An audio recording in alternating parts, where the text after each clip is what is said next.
Welcome students. Today we are going to read Lesson 6, Sea Fever by Jonn Masefield. Before we read the text, let's know some interesting facts about the poet. British poet John Edward Masefield was born in England on 1st June 1878. Besides being a poet, he was also a noted novelist, dramatist, and a journalist. At the age of 13, Masefield joined the British naval ship HMS Conway to be trained at sea as a merchant seaman. After his training, Masefield became an apprentice on a cargo ship sailing for Chile, which did not touch land for long 3 months. During this voyage, he had some trouble with seasickness and experienced sea storm.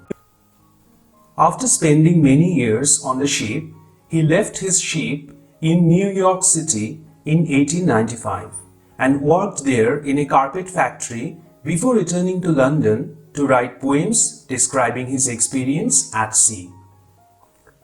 Masefield was appointed British Poet Laureate in 1930 and he held the post till his death. He died on 12 May 1967. The poem Sea Fever by Jonn Masefield appeared in his first book of poems entitled Saltwater Ballads, published in 1902. The poem Sea Fever speaks of the excitement the poet feels at the anticipation of a journey across the sea. Being a sailor, the poet enjoyed the wandering life on the lonely sea. In this poem, he expresses his strong desire for sailing once again in the lonely sea. The thirst and passion for a sea voyage are central to the theme of this poem. The poem also has a deep allegorical significance. The passionate description of the seascape reveals the eternal desire of man to seek the splendor of nature. Let's now read the poem Sea Fever by Jonn Masefield. I must go down to the seas again, to the lonely sea and the sky, and all I ask is a tall ship and a star to steer her by. And the wheels kick and the wind song and the white sails shaking, and a grey mist on the sea's face and a grey dawn breaking. In this first stanza, the poet expresses his strong desire for sailing once again in the lonely sea under the quiet sky. The poet is so passionate about sea voyage that he cannot help going to the sea. Hence, he says, I must go down to the seas again. Note the use of the modal verb must. The poet doesn't say, I shall go down to the seas again, or I want to go down to the seas again, but he says, I must go down to the seas again. The modal verb must suggests that the poet cannot but go to the sea because his thirst for a sea life is irresistible. 3 more points are to be noted here in the first line. Number 1, the poet uses the word seas to refer to the vastness of the sea. He uses the plural form of the word sea. Number 2, the word again in the first line suggests that the poet has gone to the sea in the past and now he wants to go there again. This goes to show how much passionate the poet is about a wandering life on the sea. Now, the third thing to be noted here is that the poet refers to the sea and the sky as lonely. Both the sea and the sky are vast and stretches far and wide, so both of them are lonely. Again, the word lonely may also suggest a quiet sea under a quiet sky.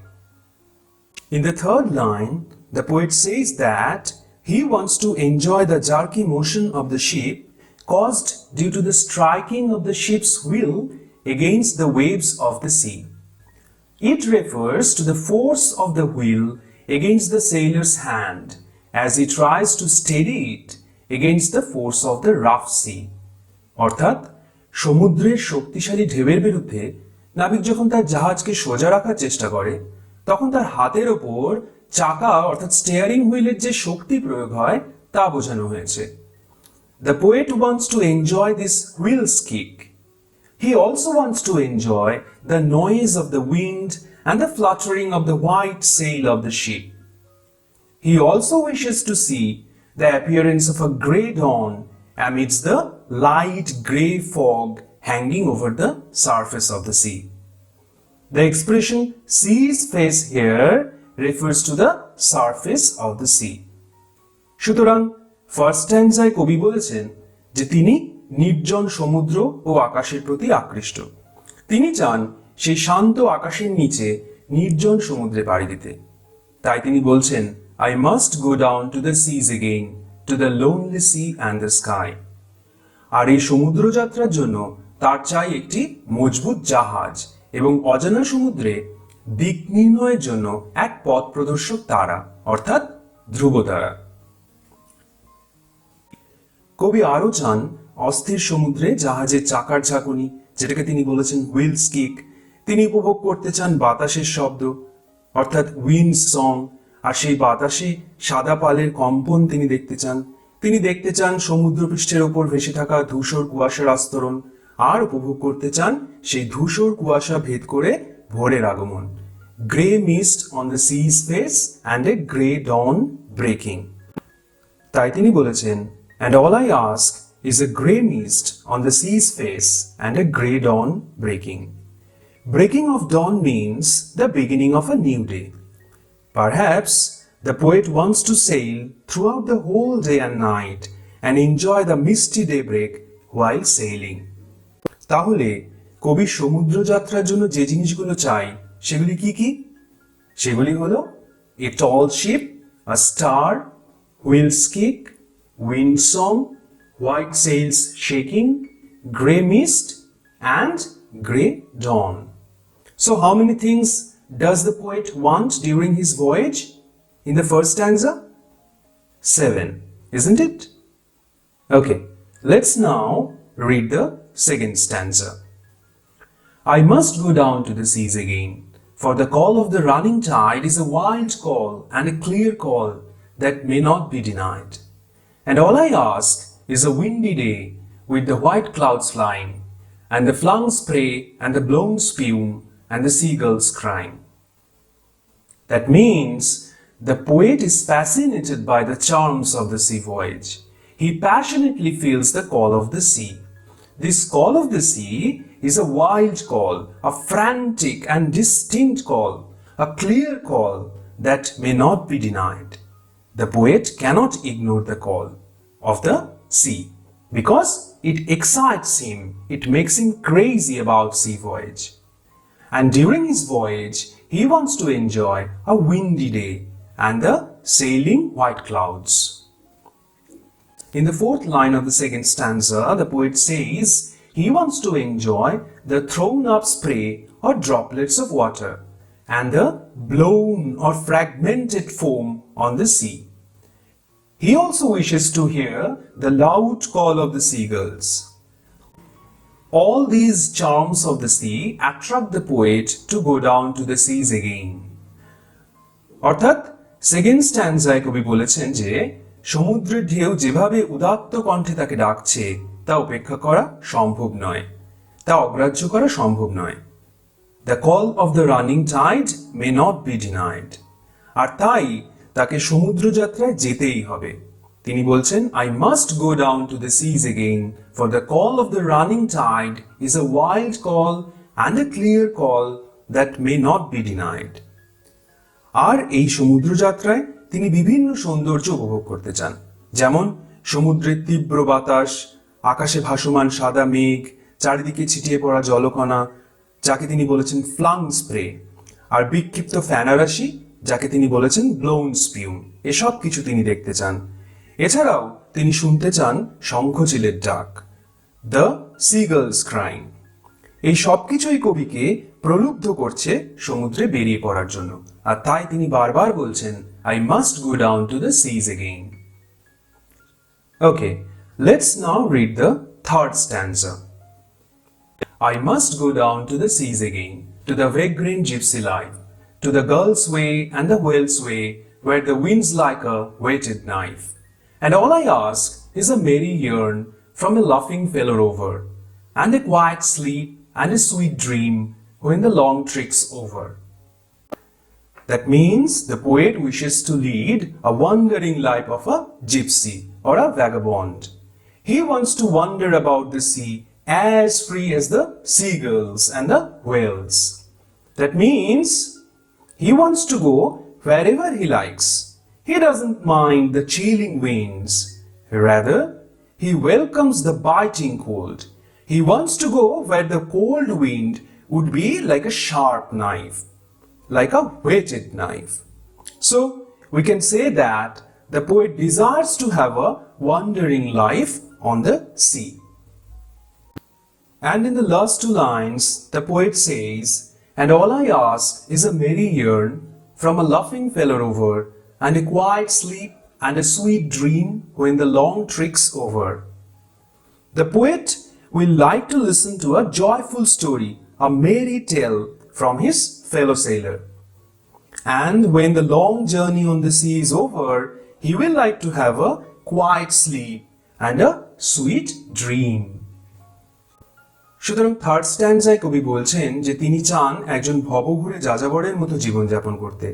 তিনি শঙ্খচিল আর তিমির মতোই স্বাধীনভাবে ঘুরে বেড়াতে চান। তিনি চান সেখানে যেতে যেখানে কনকনে ঠান্ডা বাতাস গায়ে কামড় বসায়, আর তিনি চান তার সহনাবিকের থেকে আনন্দের গল্প শুনতে। আর এই সমুদ্রযাত্রা শেষে তিনি চান এক শান্তির নিদ্রা আর সুমধুর স্বপ্ন দেখতে চান। আর এভাবেই কবিতার সমুদ্রযাত্রার প্রবল ইচ্ছাকে ব্যক্ত করেছেন এই কবিতার মধ্যে দিয়ে। Okay, let's sum up the first stanza. The poet feels an irresistible desire to go to the seas once again. He expresses his desire for sailing in the lonely sea and the quiet sky. Hence he says, I must go down to the seas again, to the lonely sea and the sky. For his voyage, he needs a well-built ship and a star to guide the ship on the sea. Obviously, the poet wants the help of the pole star to direct the ship on the unknown sea. The poet also asks for the wheel of the ship striking against the rough sea. Here the poet perhaps refers to the jerky motion of the ship on the sea. He wishes to hear the wind song and see the shaking of the white sail. For the smooth movement of the ship, windy day is a must. In the third line, the poet expresses his desire for a smooth movement of his ship through the expressions like wheels kick, wind song, and white sails shaking. The poet wants to sail throughout the whole day and night and see the grey mist covering up the surface of the sea at dawn.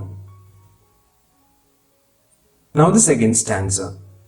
The poet must go down to the seas again because the call of the running tide cannot be ignored. Here the expression call of the running tide refers to the frantic and distinct call of nature that entices the poet to embark on a journey once again. Being an experienced sailor, the poet knows the importance of wind on a sea voyage. So, he wants a windy day to make his journey smooth.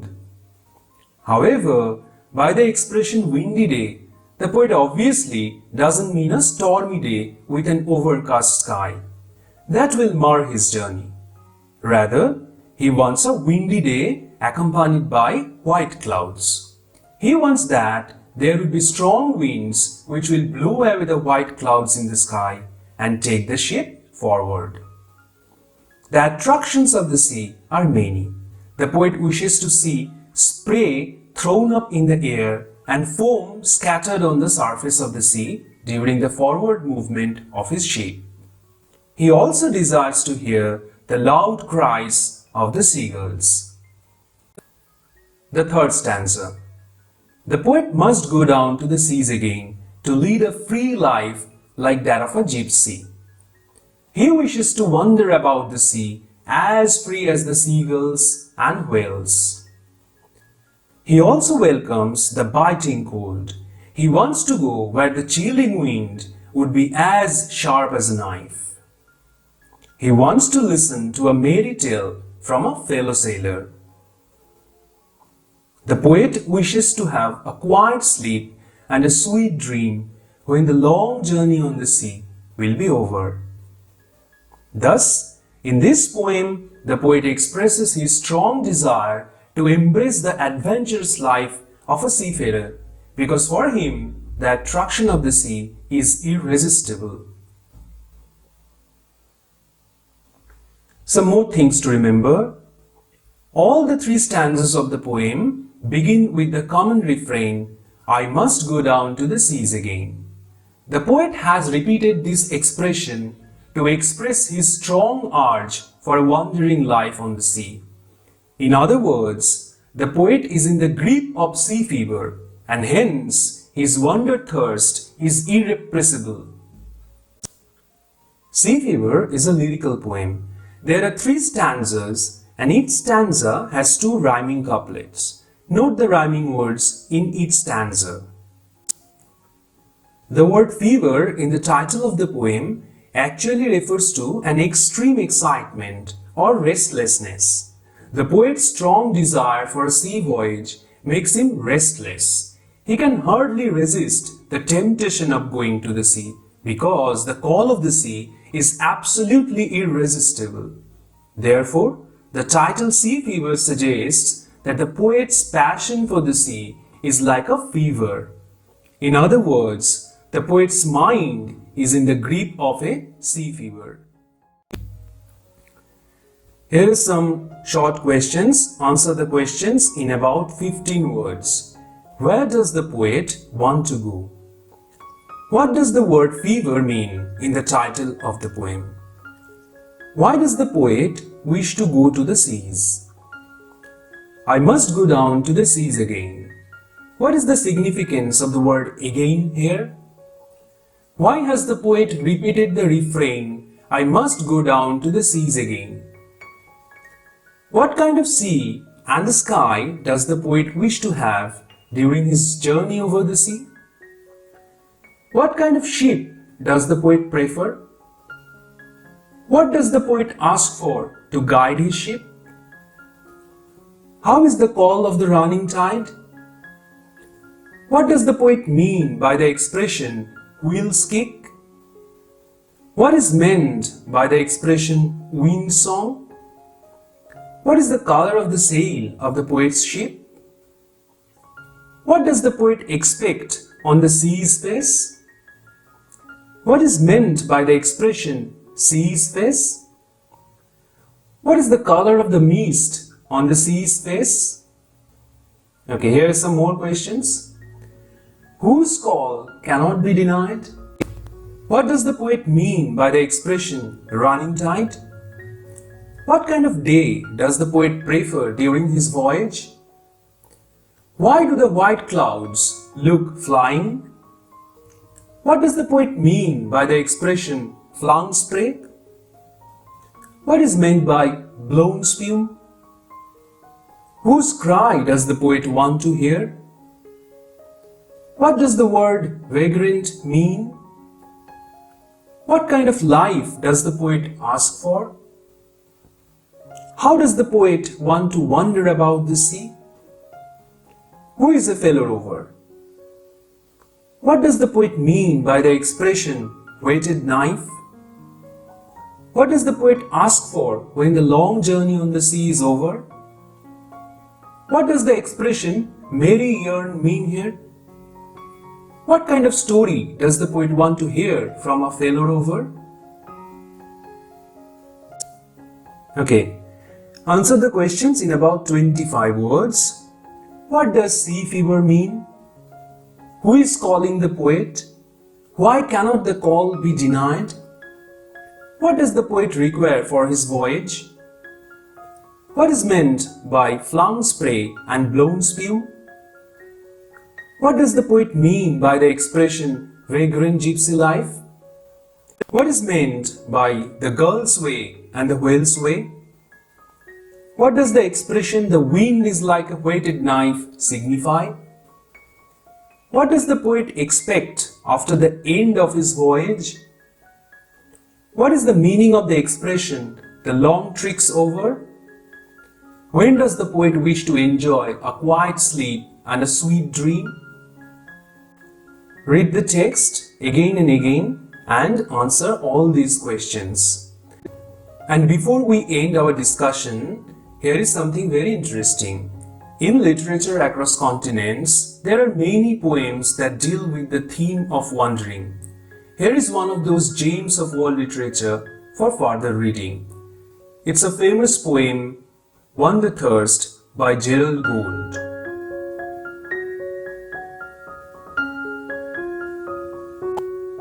And here is another wonderful poem on almost the same theme, A Sailor's Song by Paul Laurence Dunbar.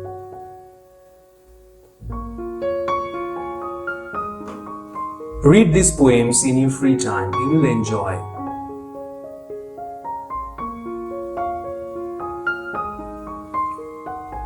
Thanks for your patience. The worksheet is also given in the description box. Post your queries if any in the comment section. Read the text again and again for better understanding.